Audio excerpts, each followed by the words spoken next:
How many of you know if your brand was recommended by AI this week? By show of hands, I want to see who knows if their brand was recommended. Wow, very few.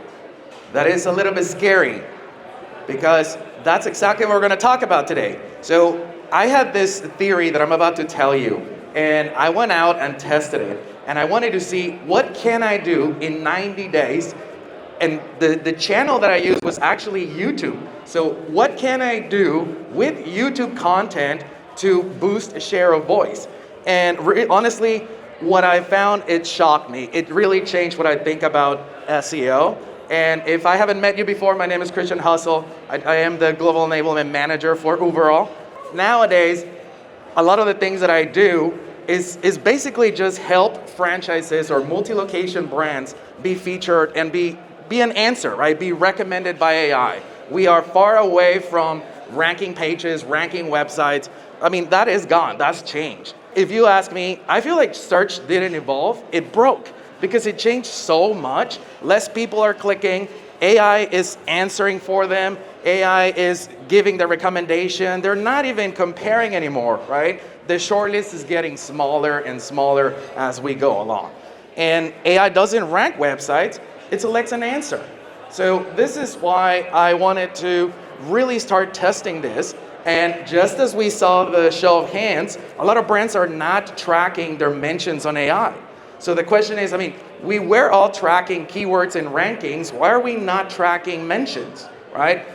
So if you're not tracking it, you're already behind. But I started asking myself, because I was just testing it as a consumer, as a marketer, and I started asking myself, why do the same brands keep showing up on my answers, regardless of what LLM I was testing? Whether it was Claude or AI Overviews or ChatGPT, it was the same brands over and over and over again. Where are the other ones, right? Because we usually just see 2, 3, maybe 4 brands being recommended, and I kept seeing the same ones over and over again.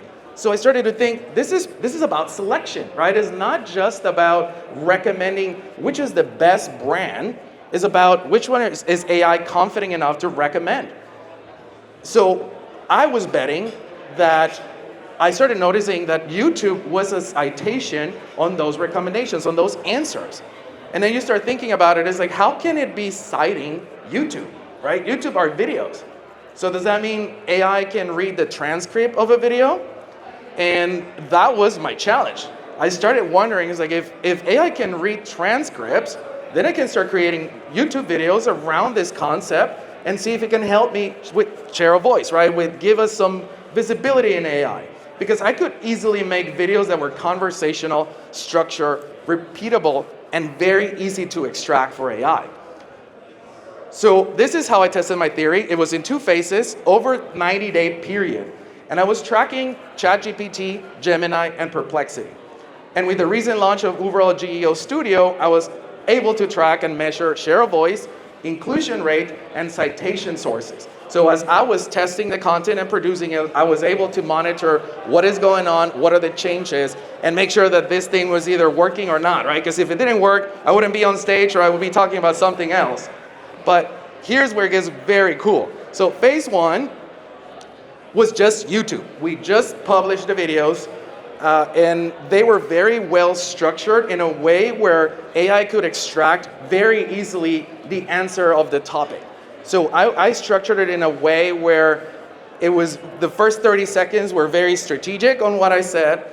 The following 5 minutes were strategic to make sure that I gave support. And then the last 30 seconds, again, very strategic to make sure that AI could really follow along. We had no website changes. This was just YouTube videos. And I really designed those like answers. So the title of the videos were specifically answering a prompt. It was a very concise intro. The content was a very unique angle that basically, served our prospects and our customers. And at the very end, there was a summary. And we weren't just creating content, we created answers for models. And this is where I started to get excited. So once I launched this test, it wasn't even 48 hours when I started noticing Google AI overviews already recommending me and the podcast and the YouTube channel as one of the top GEO platforms. And I was like, what? I just published the first episode. I made, changed descriptions and titles from previous episodes, and Google AI Overview is already showing if the results of the initial bump, right? So this is what got me excited. It's like, okay, we got something here. Let's keep going, right? What else can we do? And then I started noticing is like all these videos really became training data. Transcripts became structured explanations. Repeated definitions gave us clarity. And everything was coming from a trusted corroboration source, right? What else can you ask? I mean, we go back to PageRank and domain authority. This is coming from YouTube, right? It's highly trusted. And we weren't just publishing content, we were feeding those models. And then we get into phase 2, where we took it up a notch. It's like, okay, let's go back to the basics of SEO. What can we do to really increase what we're doing? Well, we can embed those videos. We can include a full transcript of the entire video. I mean, I know I can get it from YouTube, but what if we have it on our own website? What if we add schema and key takeaways and timestamps, heading, everything, right? Back to the basics. And this is where it got very interesting because we started closing the loop. I mean, it was from YouTube to the website, back to the index, back to AI, which it was already being done on YouTube, right? So we closed that loop because video gave us authority. The website gave us ownership. The transcript gave us structure. And now AI was seeing the same explanations on multiple sources. And let me tell you, everything changed. I mean, it was so exciting to start seeing this because the prompts that I started with, that I started testing and creating content for, obviously they started moving the needle. I mean, we got into the 50% plus inclusion rate. But this is where I got excited because our entire prompt library started to spike. Everything went up, anything from product-related things like GEO Studio, local marketing software, local presence software, all the things that I was not creating videos for, we were still gaining that exposure. And this content was so shocking that specifically for the ones that I was tracking that I created videos for, YouTube became the #2 citation source, as you can see on the screenshot, right after Reddit. And it was just like, what is going on, right? Like this got fire. And at a brand level, YouTube up to this date is still 12% of the citations that we get from AI, again, at a brand level. So any prompts, including everything that I didn't create videos for, YouTube got into the top 10 with 12% being cited. That was not the case when we started it, right? It wasn't even in the list. So it was super excited to see not just the progress, but then we started seeing these mentions and citations doubling.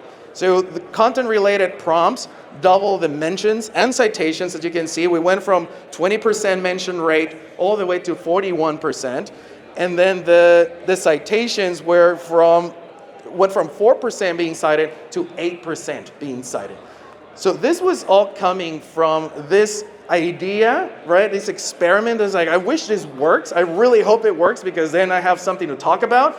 But if it doesn't work, then I'll figure something out, right? We'll talk about GEO. But here's a real framework that I want to share with you guys that you can take away.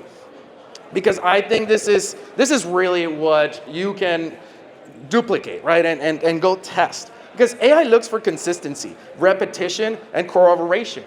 One source is one signal, but once you have multiple aligned sources, now we're talking about confidence. Now we're talking about that trust that we want as a brand so that AI can trust us, right? AI is confident enough to be recommending you as a brand as an answer.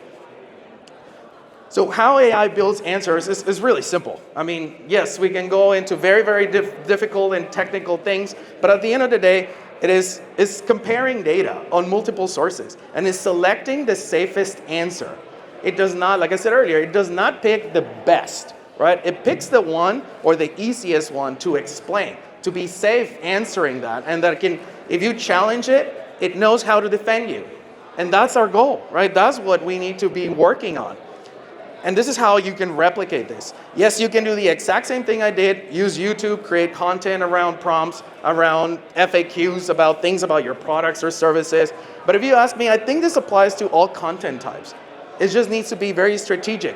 You have to start by identifying prompt clusters about your products, right? Think about those FAQs. Think about what do people need to know about my product and my services, and that is what I'm going to focus on. Create answer-focused and unique angled content. I really want to emphasize on that unique angle. Don't just let AI write the content and then be copy-pasted. Give it your own angle, right? It's like, what is your take? Make it very original. It doesn't get more original than a video where I am showing my face and I'm talking about a topic on my own words, right? I think that's why this worked so well. It was so unique and so different. There was no way I could copy-paste what I was saying on the video, right? And I think that is one of the big takeaways that I took from this experiment.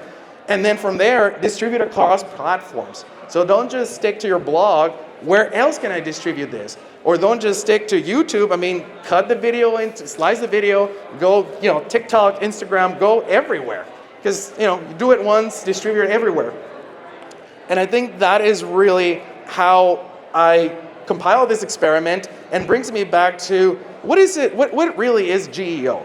I think is about optimizing the understanding about your brand and making sure that it's safe and easy to recommend. So with that, I want to share with you guys our GEO playbook. You can scan this, and it's your turn, right? Go experiment, go play with content. If you try the YouTube tactic, let me know. I want to see how many of you can replicate this. It got to the point where, obviously, I host the Uberall podcast and I have my personal podcast. It got to the point where if you look for what is the best GEO podcast for franchises, both my podcasts were in the top 2 answers. And it was like, okay, this is repeatable, right? It's like I did it once, I was able to do it again. And this is why I wanted to share with you guys this experiment, because I got so excited that it worked. Obviously, we wouldn't be talking about it if it didn't work, but it was exciting to see the results. And like I said, download our GEO playbook, and then come say hi by our booth. Make some noise, guys. We're over here, the Uberall booth. So stop by, come ask questions if you want to test this, or if you already did, come let us know. I'm super curious. And if you want to just chat and geek out about GEO, we'll be on that side. Thank you so much.